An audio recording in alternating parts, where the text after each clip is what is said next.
What's going on, everybody? Thank you for tuning in to another episode of California Underground. Tonight, I have with me Ray Perez, who's the vice chair of the Yolo GOP County Party. I never know how to arrange those. It's GOP County Party, GOP Party County, whatever. Um, YOLO as in the county, not as in you only live once. And also joined by questions as well. So this is just going to be a sort of a fun roundtable conversation about what happens inside like a county party and what happens, like, because I don't think a lot of people really understand the inner workings. Like, I was at a meeting just a couple weeks ago. Actually, Cynthia and I were both at a San Diego Central Committee meeting, and there was this whole like endorsement process and like who got through and votes and stuff like that. And I was like, I have no idea what's going on. So we can start with that. Ray, if you want to introduce yourself and let us know. Yeah. Hey, guys. Thank you for having me. You guys can hear me okay, right? A little bit of an echo, but... Oh, okay. How about now? A little bit better. Okay. So, hey, thanks so much for having me. I'm Ray Perez. I'm the vice chairman of the Yolo County Republican Party here in West Sacramento. We're Northern California. We're just a bridge away from the state capitol. As a vice chairman, now that I'm here, with the Central Committee, what we do is, and I always tell people, if you're conservative, get involved in your Central Committee, because that's what we are, right? We are, I don't know, endorsed. We're under the same umbrella as the state party. And what that does is we help, our main two things is raise money for Republicans and get them elected. That's number two. Mm-hmm. And there has to be bylaws on, I think these are like state laws that when we endorse somebody, or even when we take office and our Central Committee, our officers are sworn in, they have to be registered Republicans. They have to obviously live in the county that they represent. And then when we endorse, we have voting, because sometimes in Republican primaries, there are more than one candidate, and we have, in different counties, and we want to put our best foot forward. I would say that central committees are the ones that really are centralized to all candidates, whether you're school board, city council, mayor, assembly, Congress. That is your focal point to start. That's where your first coalition should start. Not your only coalition, but your first coalition of people that have your values. These are people that are vetted, meaning people who are in the Central Committee, we know that they're all registered Republicans. They're not phonies. And we know exactly, we all have one goal, that's getting Republicans elected. Places like San Diego, who are like, I would almost say that San Diego and Orange County, they're like the New England Patriots of politics for Republicans, right? They're like that gold standard, meaning, when I mean that means they raise thousands of dollars, $50,000, $60,000, $80,000, $100,000. Money at the end of the day, I don't care who's in charge. If you raise $100,000 and you're getting people elected at state assembly, state senate, you are the creme de la creme, and that's where you I'm sure you attended, where things are going to be in order. They're going to be set. They're going to have a way of how to earn an endorsement. It's not just given. That's how it should be. And that's where politicians who are potential good politicians are going to look to say, if I earn San Diego Republican Party's endorsement over my primary opponent, who's also a Republican, I'm probably going to go further. So I don't know if I rambled on, if you guys got that, but yeah. So there's a lot that goes on behind the scenes. It's not just social clubs and meetings. There's a lot of work that goes into it. Well, that's how it should be. It in a sense, it should be a social club, because I do have, like, when I go to my city council, when I go to my Central Committee meeting and we're talking about what I just said, I always make it a point and I say, guys, let's also remember we are here to have fun. Like, the reason why I joined for the longest time here in West Sacramento, I'm Latino, Pacific Islander, conservative, and I'm a millennial. I felt like I'm on an island on my own, right? Like, it was kind of depressing. But I joined it to have fun, and we are having fun. But we're also there to make a change. So it's dual, right? You're there to have fun, but you're also there to be serious. And if you're watching this, reach out to your local Central Committee, ask to join. And I'll even say this. I'll end it like this: if you join and you don't really like how things are ran, put in work, get to where you need to get, and make a change yourself. Yeah. I always get a lot of DMs of people who the first thing they ask when I kind of put something out there like, what can we do? What can we do? How can we change things? And one of my most common answers is go to your local caucus meeting or your local caucus committees. Like central committee is your big, this is the whole district. Caucuses are broken up by districts. But if you really want to get to the granular, like grassroots level, go to your caucus meeting and you'll meet other Republicans. You'll be in there, you'll be hearing what they're talking about, what they're planning. And that's really like where politics and grassroots politics start. Is that am I giving them the right answer to tell them to go to their caucus parties or their caucus committees? Yeah, you are giving them the right answer, but you're also giving them an answer that's respective to your region. Because I think, I'm assuming, Cynthia, I think you can help me out on this because you guys live in that region. San Diego is bigger. It's spread out. So I'm assuming that inherently you're inclined to have more caucuses in a region that's bigger in San Diego. Yeah. Whereas here in West Sacramento, we have a combined 200,000 people, maybe. You guys may have close to 1 million. You know what I mean? So inherently, you're going to probably have more offices, which are going to caucus, right? Yeah. Whereas here, see, so a little bit about my background. I worked in public relations in Oakland, and working in public relations, I didn't have any politic backgrounds, but I always loved politics. I said, you know what? I'm going to quit my job. I'm going to come back to Sacramento. I'm going to find a way. I went to the Sacramento GOP. I don't live in Sacramento. I live in Yolo County. I just started going. I started asking questions. I was like a thorn in their side in a good way. And it started out with, well, hey, we're filling a position to be a sergeant at arms at the Republican convention in Sacramento. Cool. Love to go. And I actually, at the time, as a sergeant, the person who was leading the sergeants is my now boss where I work. Right. Then I met a potential candidate. Now they're a candidate now, Chris Bish. And she says, hey, you live in Yolo. There's actually a GOP there. Oh, cool. I went to Yolo and I met all these great people from different backgrounds, ages, and they saw my enthusiasm. They saw what I wanted to do, my ideas, because as conservatives, we want to be entrepreneurial. We don't want things given to us. I was trying to make an impact. And they said, hey, why don't you become vice chair? And I said, are you sure you want to give me that role? Because you don't know what you're getting into. And I just made my way. I made my way in. But also I went in there saying, I'm here to learn from other people that have different experiences. And so bottom line, wherever you go to your respective central committee, try to find a way to fit in. And if there isn't a position for you, Joe Schmo volunteer, make a position. Because if you make your own respective position, you're going to find a way to rise up in the ranks. Yeah, and that's something else that I think there's this big misconception that it's so hard to like break into politics. They think it's like this. They already got it. They already know what they're going to do. Who am I to like break in? But even in a big county like San Diego, I found that if you just show up to these things regularly and just kind of raise your hand and like, hey, I'm here. And Cynthia, I know, wears like a bajillion hats anyway. So she's always the one who's like, hey, I'm here. I want to get involved. They'll find a spot for you. They'll find something for you to do. They'll get you involved in the party. They'll find a role for you to do. So there's always a need for people to get involved in these. I'm going to use Cynthia as an example. Okay. I've been in politics since 2020. Cynthia has joined Twitter, according to hers, August 2021, and she has double the followers that I do. Now, it's not necessarily a popularity contest. People usually follow people on Twitter if they have good insight, not platitudes, but for the most part, you like what they're saying, right? Now, obviously, Twitter isn't real life, but there are grains of truth to Twitter. Just like Cynthia, who was able to grow a following to over 1,700 followers in August 2021. That's not that long ago. That's not even a full year, I don't think, right? And She works at OAN. She's here on this podcast. She's going to give her hot takes.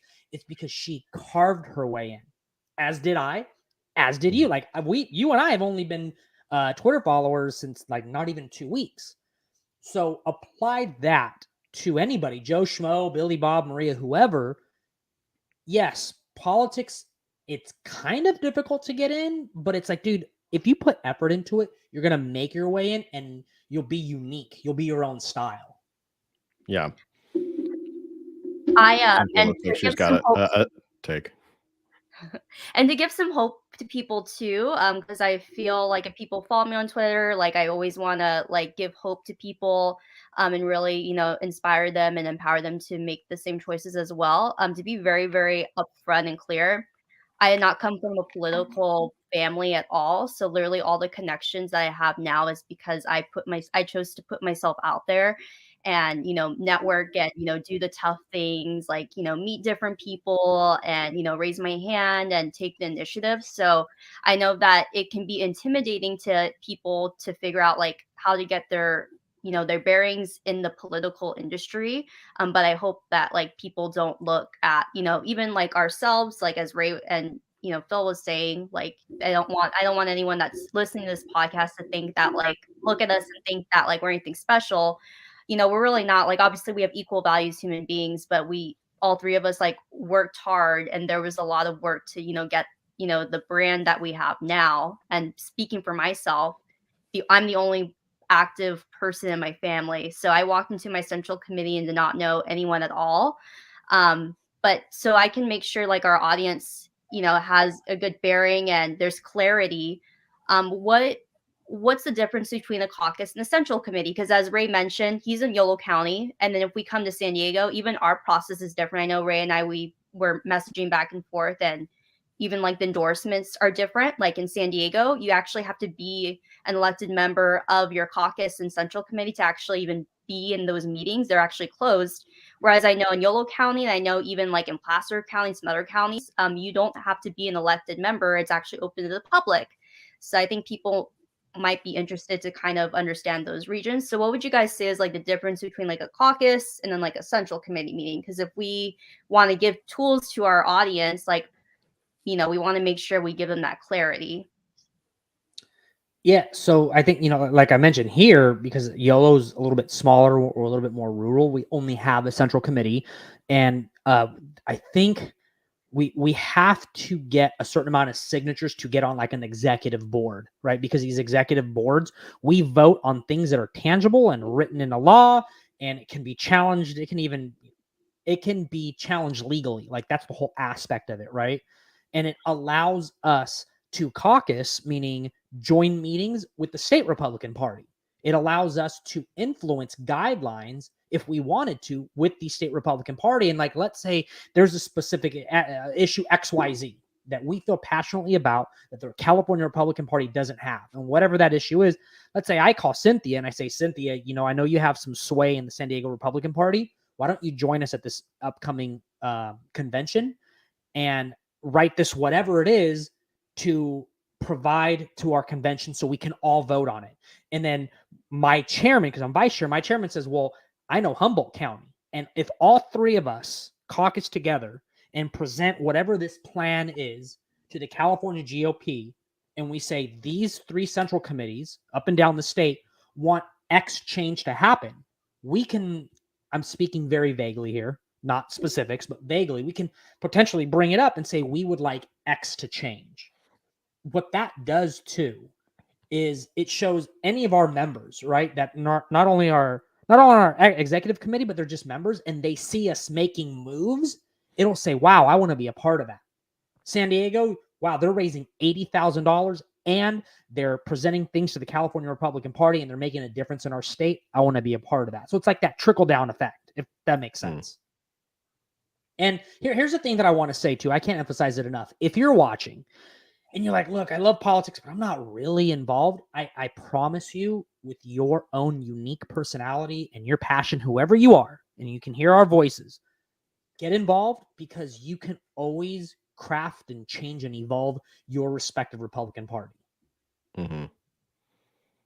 Yeah, and that's, you know, it takes work, and a lot of people kind of hope that other people are going to do the work and that their parties or that the California GOP is just going to change overnight, or there's going to be one candidate who changes everything overnight.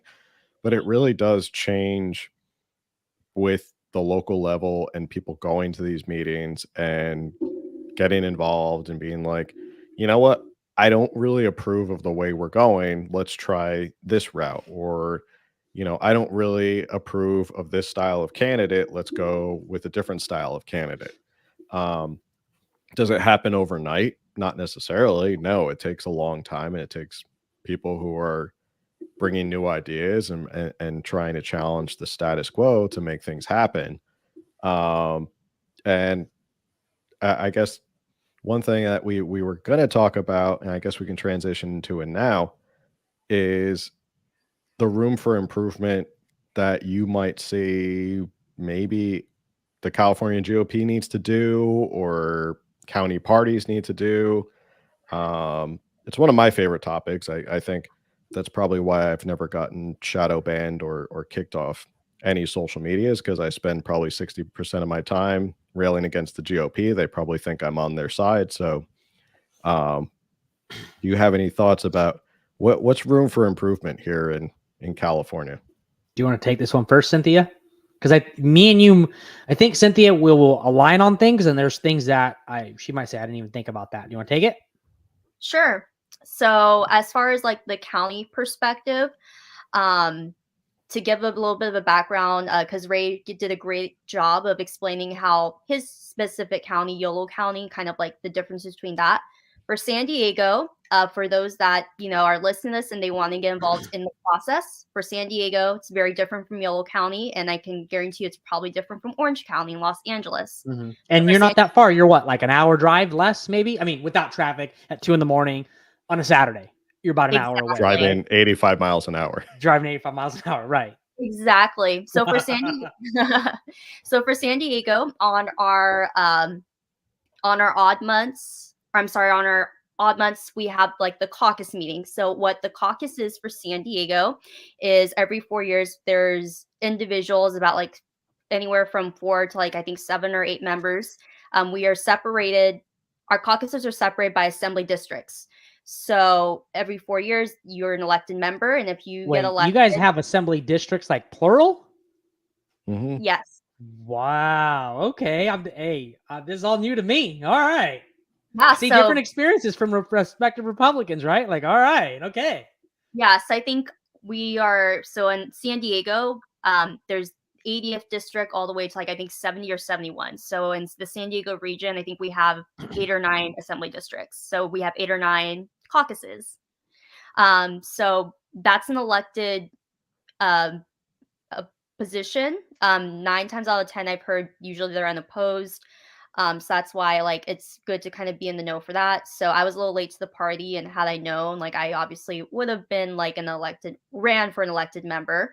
If you are an elected member of that caucus, you also get to appoint an alternate, because you are expected to be at those caucus meetings. And basically, as Phil and I alluded to, when we have like the bigger central committee meetings, which are on the even months, and when election season time comes, we have the public meeting, and then after that is the endorsement meeting. That is closed session, and that is only for those elected members of the caucus meetings. So Phil has it right there. If you're watching this podcast through YouTube, that is the San Diego Republican website. So those names are those elected members of the caucus. So again, to kind of give my experience, my caucus meeting, when I go, it's interesting. I attribute a lot of like my springboard into politics by going to the caucus meeting, which is like the smaller meeting, which is like in San Diego, that's on the odd month. And it's on the first Monday, and it's at I think like 6 or 7 p.m. So basically every Monday, there's always going to be some kind of meeting in San Diego for the GOP. You'll either be at like a central committee meeting, or you'll be at this caucus meeting. So my first caucus meeting, my experience, I actually for those that follow me, the biggest policy that I care about is education. So I actually met the Californians for School Choice Foundation chair, Todd Madison, at my first caucus meeting. Amy Reckert, who's running against Nathan Fletcher, who is running for county supervisor District 4. Please donate to Amy. Please do it. If you just Yeah. whatever you can. If you're listening, look up the name. Amy, what was her last name? Amy what? Amy Reckert. Please donate to her, but go ahead. Yeah. As you can tell, I can't stand her opponent. Go ahead. Yeah. So she's also the co-founder of Reopen San Diego. So she was at that central committee, at that caucus, man, getting all mixed up. So basically, it's an area of opportunity for you to network in a smaller, more intimate setting. And basically, you can also meet candidates. We've had, sheriffs come in and visit too. And like my experience also, like it's kind of, everyone gets like super fired up. So I kind of tell people like my caucus meetings, they remind me of like Parks and Recreation. You know how like in season 1 or season 2, they have like their town hall meetings. So everyone just has a mic and they're all fired up. So I think it's fun, like, because everyone is just super eager to get involved in the process. So I definitely want to paint that picture there because, for Ray, when we say central committee meetings, when we say caucuses, like each region is obviously very, very different, and being part of the process, can look different depending on which county you're in. So I wanted to paint that picture for everyone. So I just realized that Carl DeMaio is the head of my caucus group in the 77th, which kind of makes me sad because I was looking forward to starting to go to those meetings. So wait, hold on. I want to go back. You're telling me that the legend or the infamy of Nathan Fletcher has reached all the way up in Yolo County? No. Where I work in politics. I don't want to go any further than that. Where I work, I just know him and his spouse, and just not in this county, but just where I work, we just can't have more of that. We just can't. They're just so oblivious.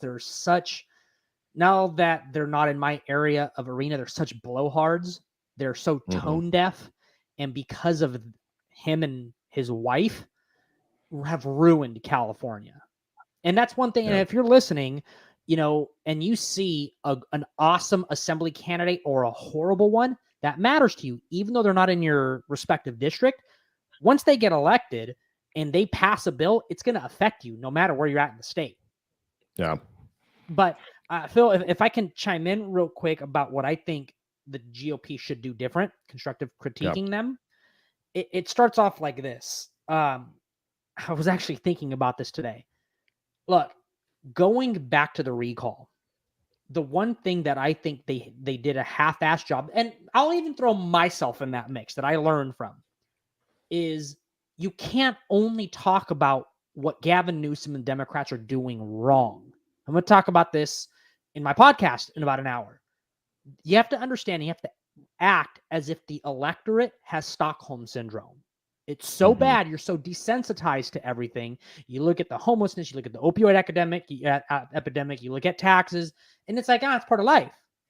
But what you need to start doing, what the California Republican Party should start doing, is start painting a picture of what life would be like and what it's not now, to get out of that Stockholm syndrome.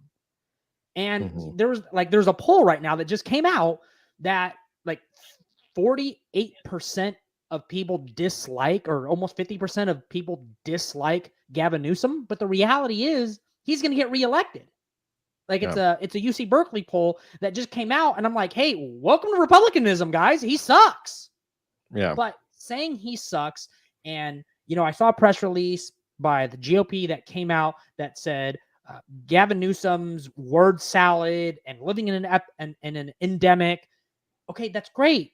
I don't like Gavin Newsom's messaging, but what we need to start doing, even here, which I'm going to get to in a second, what the number 2 is, start painting a picture of why it's so rosy in other states and why everybody is leaving. That's number 1. Number 2 is, we've been talking about this here in my central committee, there's a new leader in the Republican Assembly, that James Gallagher, right? In that role as a leader, your role is to help other people get elected. meaning Mhm. like if there's a toss up, you're there. Your role as a leader is to help them get elected. We've proposed that yes, the GOP sends out talking points every week to everybody. But what they need to start doing is focusing on specific bills that are coming up, what our messaging should be, and sending it to every single central committee and having them send that messaging to our voters in our region and crafting it to like the issue in San Diego. It's going to be a little bit different than here in Yolo County because we're more rural. The issues here in Yolo County, it's going to be different in Humboldt. Those are the two things that I think they should focus on. And even here, apply that here locally. We need to talk about, instead of saying, oh, we don't like Richard Pan because he's my senator, what we need to say is you need to elect this person because this is how they're going to make you different. Yeah. I held back from applauding because it's like we're almost like kindred spirits. I say this so much on a lot of my lives and like coffee and California politics.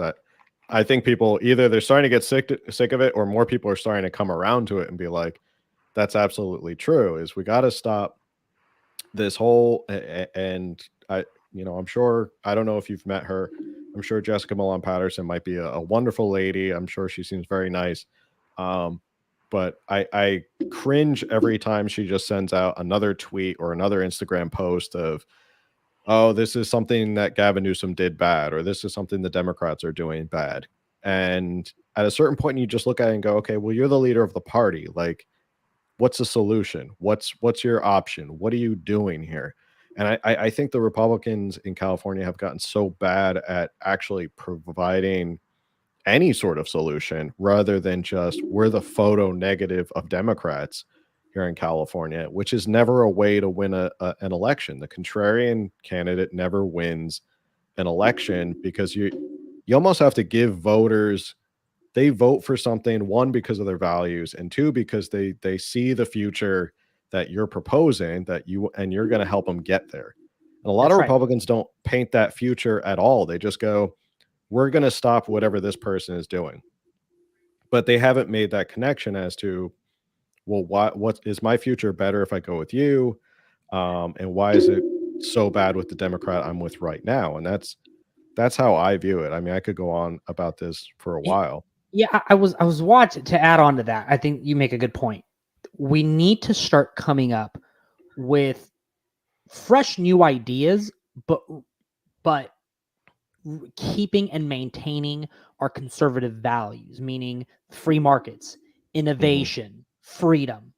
And we need to apply it to 2022. I'll give you an example. There's this guy named Tom Wolfe who I follow. He's a former crack addict who lived in the Tenderloin for 2 years. And lifelong Democrat, mind you. And he straight up told me what's happening what Democrats are doing in this state.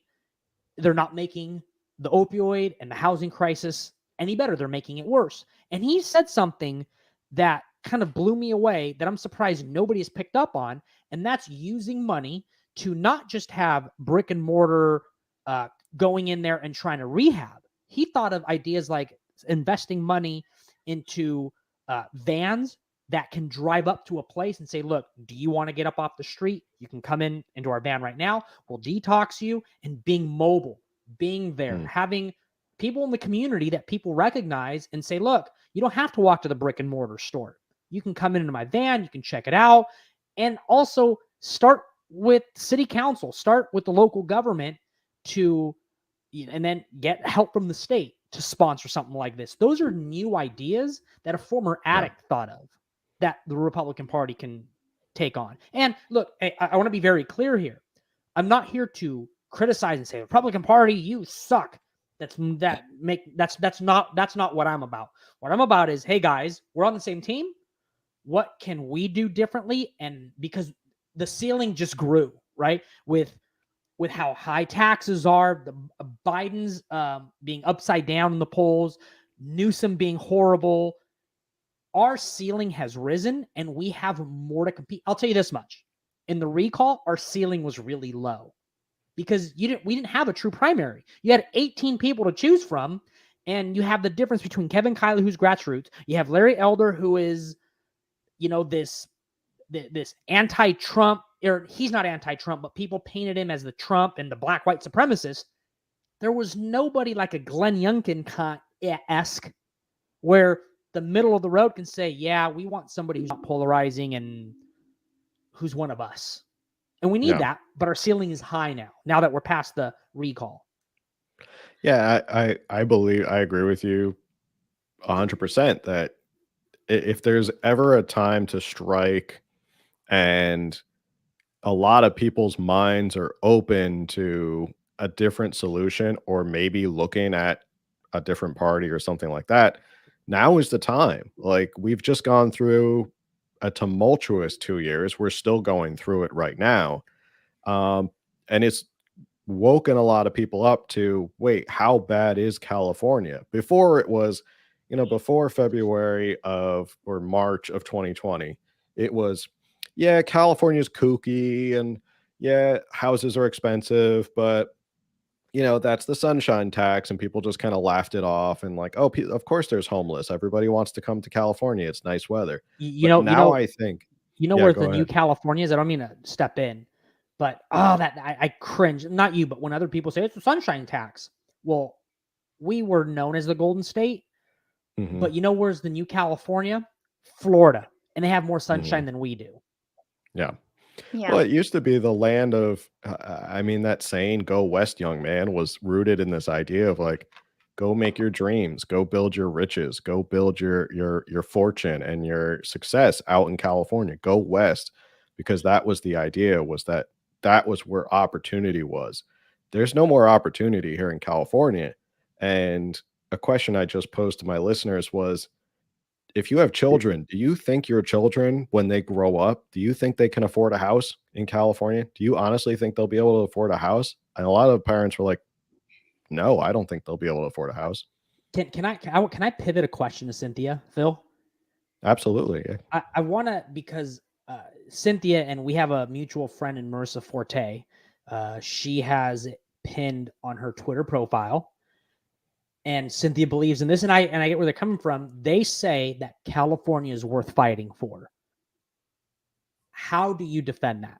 And I'm not saying it's not, but I'm just saying you, Cynthia, someone who's part of the Central Committee, how do you convince people who are on the right or just independent and just hate politics?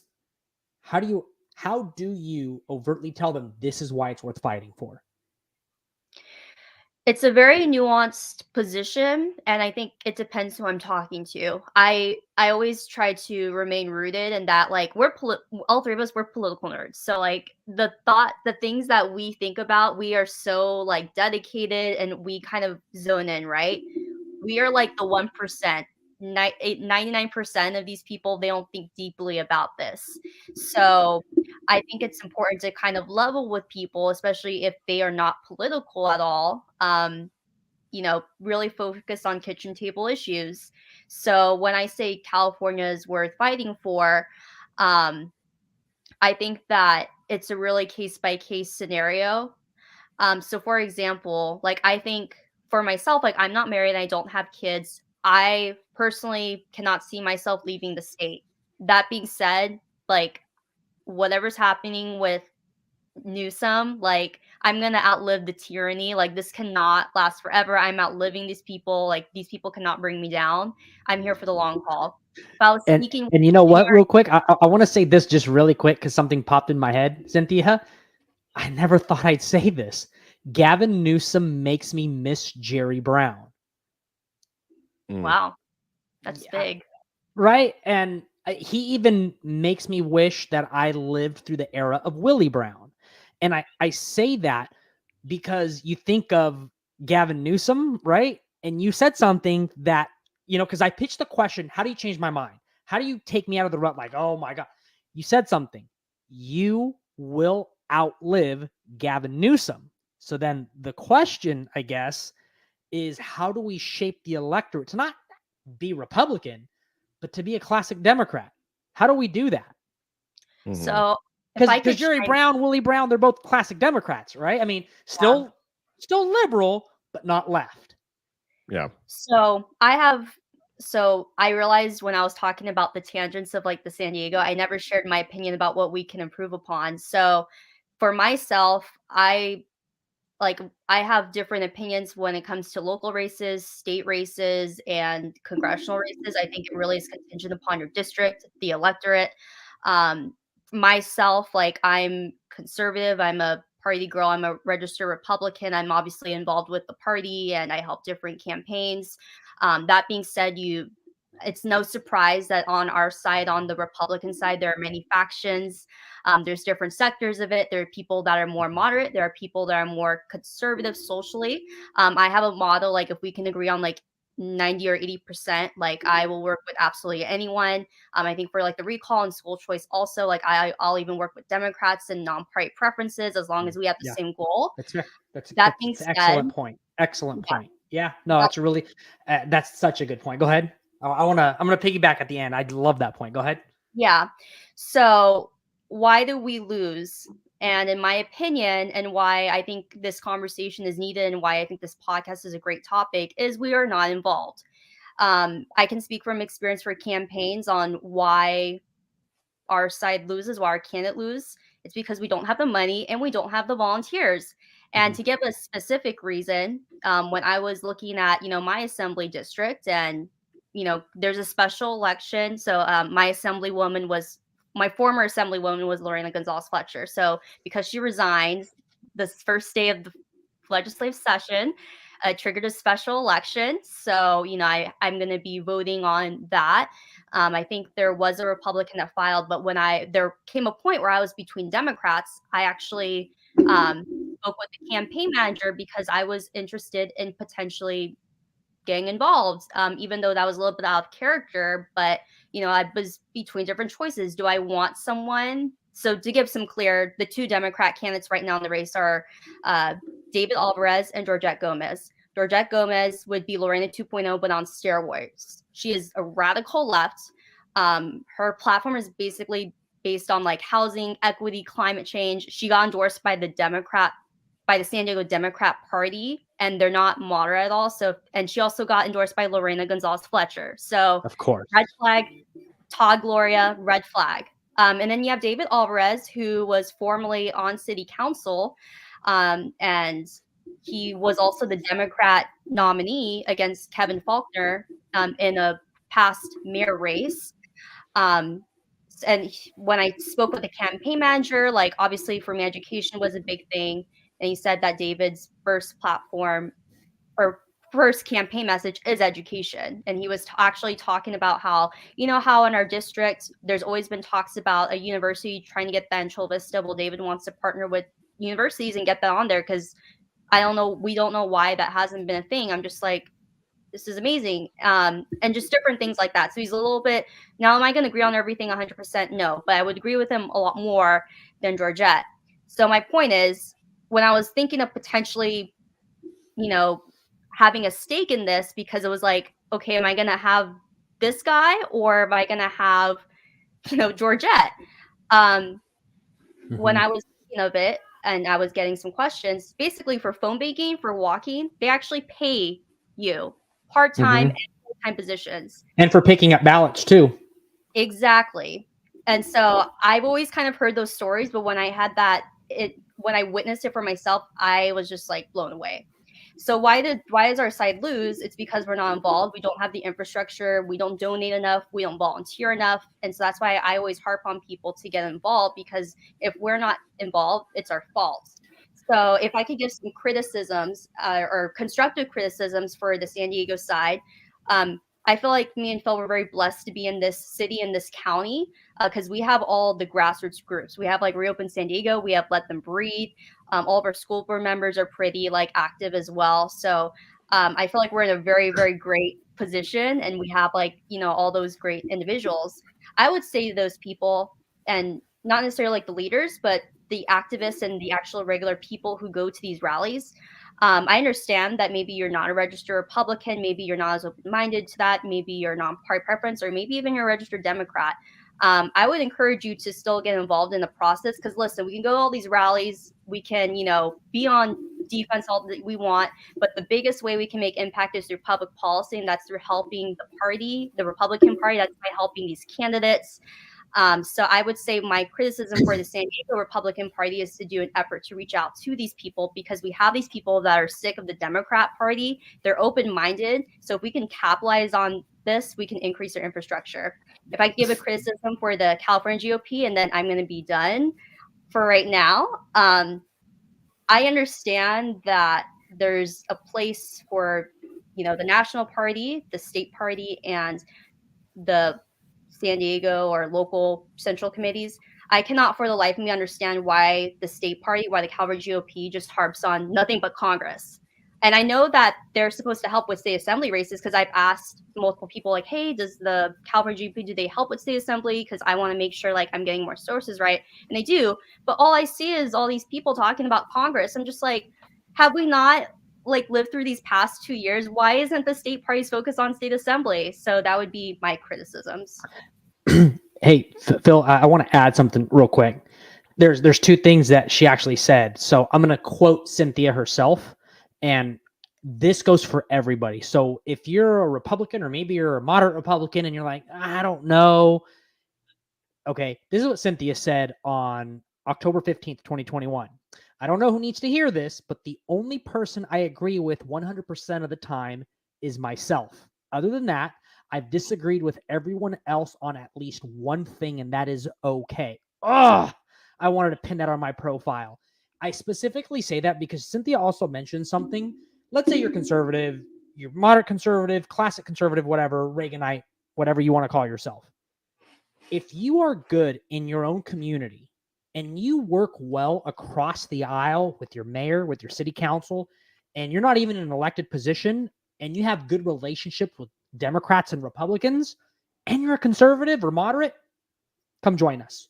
We need people that aren't not just stuck in their ways, and I'm a Republican. I don't do that. I'm only talking about Republicanism because I'm on a podcast, right? But if I go out in my community and we need to get something done, like a park, we need to add a stoplight, maybe they're thinking about raising taxes here, and I go, wait a minute, is there a sunset clause? Maybe we do need to raise taxes for 6 months, but then it ends, right? Yeah. As a conservative, that's what I'm going to think of, and I'm working with the Democrat that way. If you're a small business owner, if you're passionate and you know you can work across the aisle, come join us. We need you. Yeah, and there's so much to jump in here and say, and that both of you are bringing up such excellent points that I'm just sitting here. I'm like, this is going way better than I even expected. We could probably have this roundtable discussion for like 3 hours. But I don't want to keep Ray. I know he's got his own podcast to get to in a little bit. What you just said reminded me of something that my small town mayor back in Jersey told me once when we were having dinner. And I was asking him, I said, well, are you a Republican or a Democrat? And he said, well, no, I'm an independent. And I said, oh, why don't you pick a party? And he looks at me and goes, because when it comes to a small town like this, there's no Republican or Democrat way to fill in a pothole. Basically, the job needs to get done, and the job needs to get done. I mean, maybe there's arguments about it, but the job needs to be done. And that's stuff that I feel like we just get caught up in the weeds. And like you're saying, and Cynthia is saying, if we craft a message that's better, that reaches people, that says, we care about these values, these things that are important, how you put food on the table, how you send your kids to college, I guarantee there's probably in the majority of districts, in the majority of California, you could get 51% of people to agree with those positions. But it does become this whole, and Republicans are bad at this. There's the everybody I don't like is a rhino argument. You don't pass my conservative purity test. Oh, how dare you? You actually advocate for this. You must be a rhino. And I think that it's just, California is a weird beast where you do sort of have to break down party alliances a little bit and just say, you have to vote for almost what's better than what you really want. Like, you can't let perfect be the enemy of the good. And San Diego is like a perfect example. We have these candidates where it's like, we'll have one moderate Democrat running against a far leftist Democrat.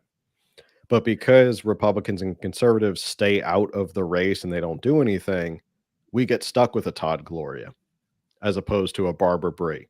And we'll probably get stuck with Georgette Gomez, who will be another union lackey, just like her predecessor, as opposed to David Alvarez. And a lot of people, you would probably rather take a moderate Democrat over a far leftist than every day of the week. I know I would. I would rather, at this point, I'd rather take a moderate Democrat who is reasonable. Can I ask? I want to ask this because I think I mentioned this on my podcast. I mean, I think I know the answer to it, but I want to get your perspective.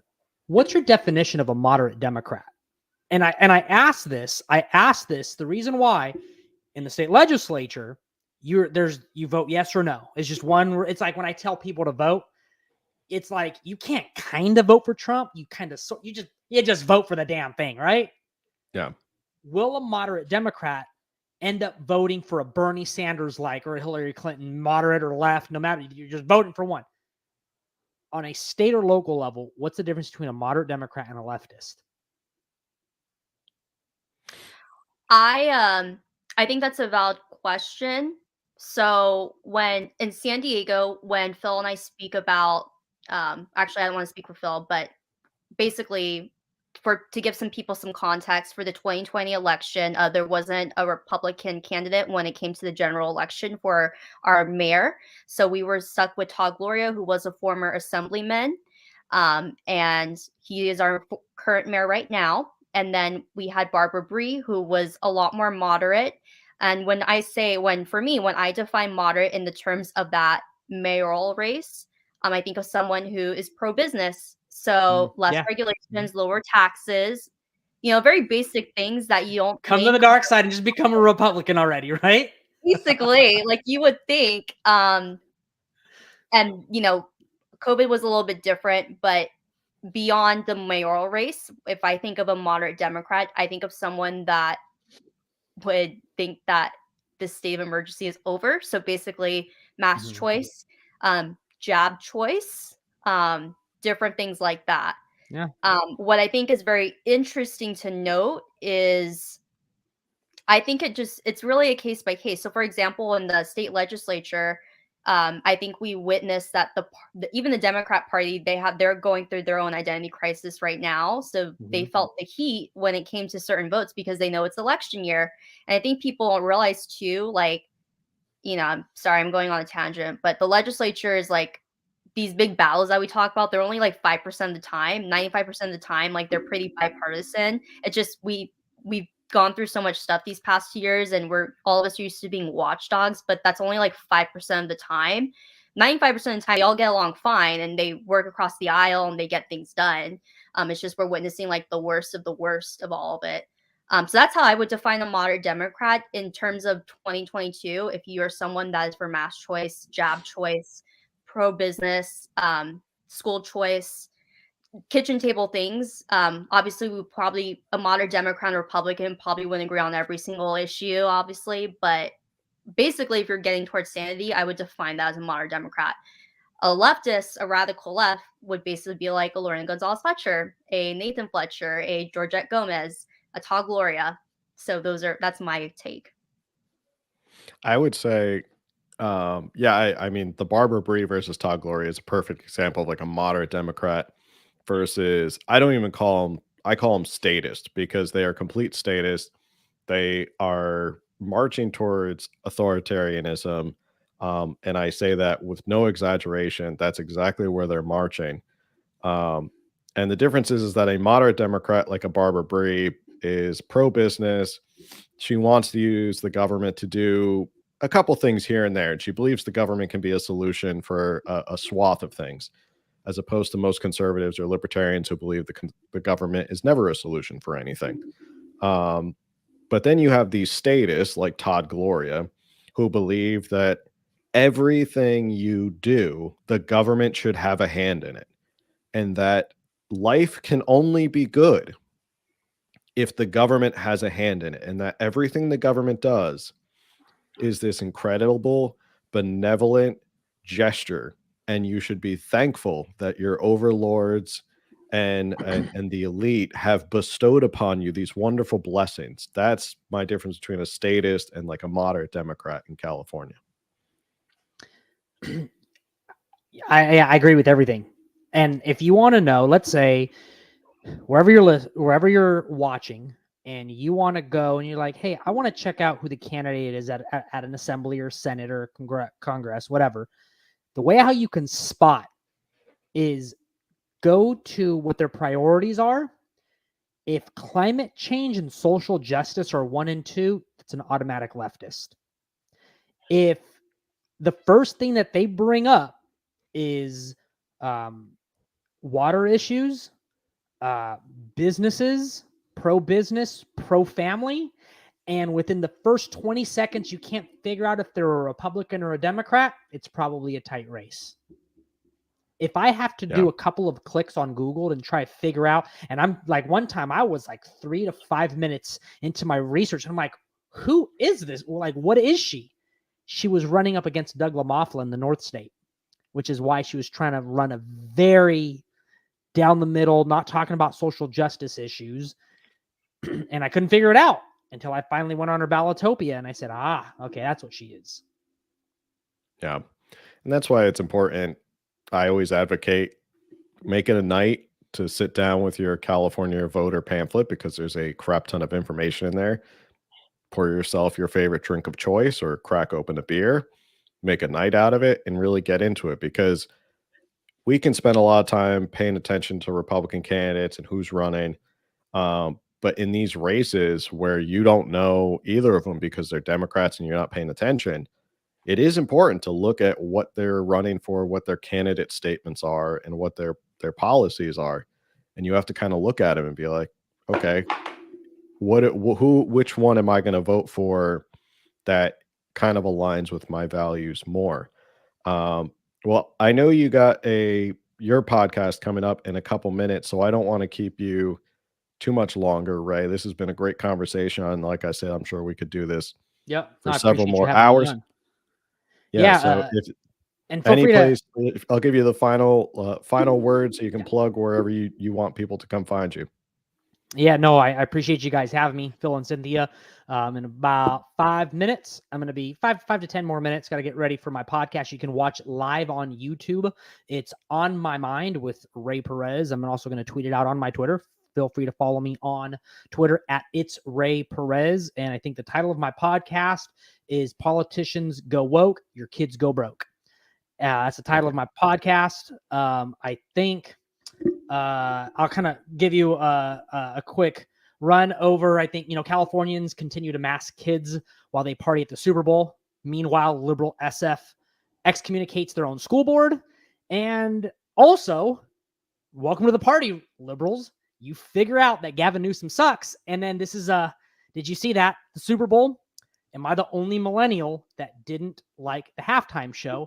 And I grew up in hip hop. So that's what we're going to be discussing. And then also taking it to the tweets, I'm using Cynthia's tweets. What does it take to run for office? So I thought that was a really good question. That's what we're going to be covering On My Mind with Ray Perez, and I appreciate you having me. Thanks. And Cynthia, you want to plug away where people can find you and your awesome tweets and grow your following?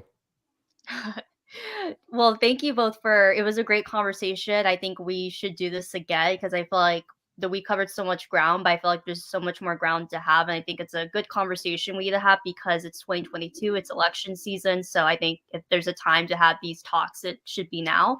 So I had a fun time. So if anyone wants to hear my thoughts about politics, you can find me on Twitter. So it's my first and my last name. So it's Cynthia Cowie. So it's CYNTHIAKAUI. And then you can also plug that on Instagram. I'm a lot less political. I have a lot more lifestyle and educational content. So if you need to purge your mind, you can find me on Instagram. And then Twitter's for politics. So thank you both. And hop in our DMs. I'm sure I can speak for Phil as well. I have a gentleman who he doesn't reveal who he is. And he says he's blue, kind of moderate left. He asks me such good questions. I covered a question that I actually spoke with Cynthia about on my podcast. He asked me if he thinks that Republicans should be more moderate, more blue to gain more ground. I thought that was a great question. I think he asked me one. I'm not going to cover it today. He asked me a question of, does the Republican Party need to get away from Trump? Why or why not? Great questions that I'm sure everybody's asking, right? Yeah. Hop in our DMs. We could do a whole show on that probably. We can. And you know what, Phil? There's going to be a time where I'm probably going to do an hour-long show on the showdown between Trump and DeSantis, and I'm looking forward to that at some point. Yeah, that'll definitely be a good show.